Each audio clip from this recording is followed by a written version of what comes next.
What's up, YouTube? It's been a while since I made a video. Thanks for your patience. I've been busy, as we all are. However, I did want to come back with a new video today on how to back up and restore your settings for the very popular text editor VS Code. So you can see I've got my VS Code open. I'm in my main settings file, and you can see I don't have a ton of customizations, but I do have some. And I want to move those customizations, so things like my fonts, I've got certain extensions enabled that I want to move over to a new machine, or maybe you have a work machine and you want to sync those settings to your personal machine.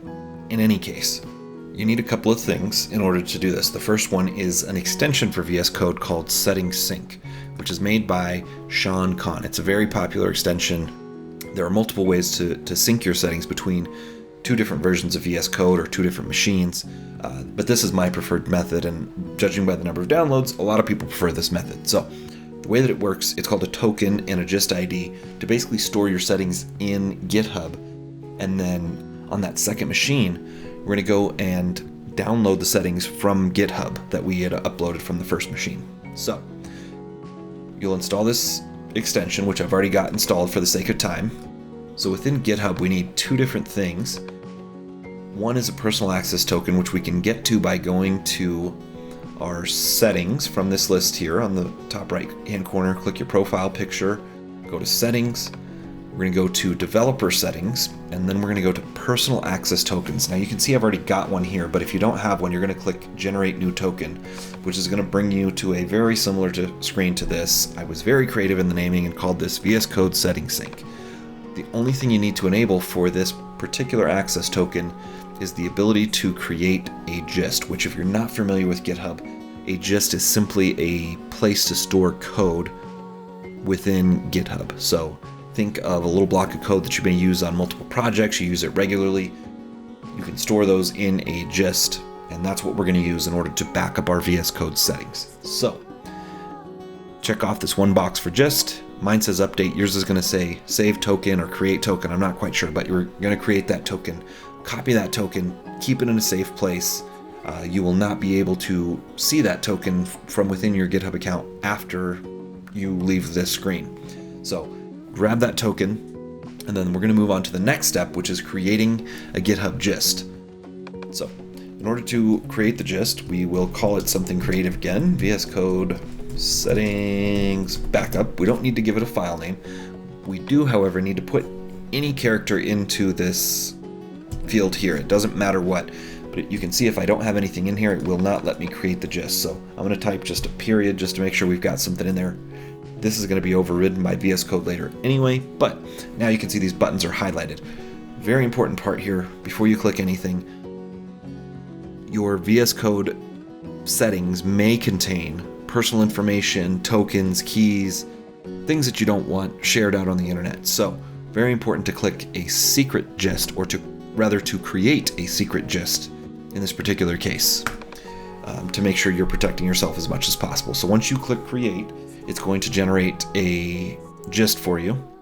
If you look up here in the URL bar after your username, there's a / and then a big long string of numbers and letters. You're going to copy that, and again, keep this in a safe place. We're going to use it on both our existing machine and on the new machine once we move over. So now that we've got a gist ID and we've got a personal access token, we've got Settings Sync installed. We're going to go into VS Code now, and once you install Settings Sync plugin, it's going to give you the option to edit your configuration, and this is where we're going to paste all of that stuff from before. I'm not going to paste mine in because, again, you want to protect those things, but this is where you'd go to do it. Got my gist ID and personal access token installed on this one. I kept that private again, just to protect myself, which you should also do with yours. Once you've got that done, within VS Code on the customized machine, our original machine, we're going to go open up the command palette, which you can get to from this view menu, or you can use the keyboard shortcut, which I like, which is Shift Command P or Control Shift P if you're on a PC, which will open up this screen. Start typing sync, and what we want to do is upload or update our settings from this machine to GitHub. So click this button here, which will open up this terminal to the output screen, and it will give you a list of all of your customizations. And finally, what we're looking for is this done down here. Once that's done, then we can move over to our other machine and download those settings from GitHub. So I'm going to pause once again, open up on the new machine to a fresh install of VS Code, and pull these settings down just to show you that this works. So see you in just a moment. Alright guys, so we're back on the new machine that has a fresh install of VS Code. You can see if I go to my settings file, there's basically nothing in here. It's got the default VS Code purple down here at the bottom. If I go to my extensions, you can see the only thing I've got is Settings Sync, which I installed to save us some time. So again, that is Settings Sync from Sean Kahn, which I will link up in the description. Once you've got that installed, we should have our personal access token and our Gist ID from the previous video.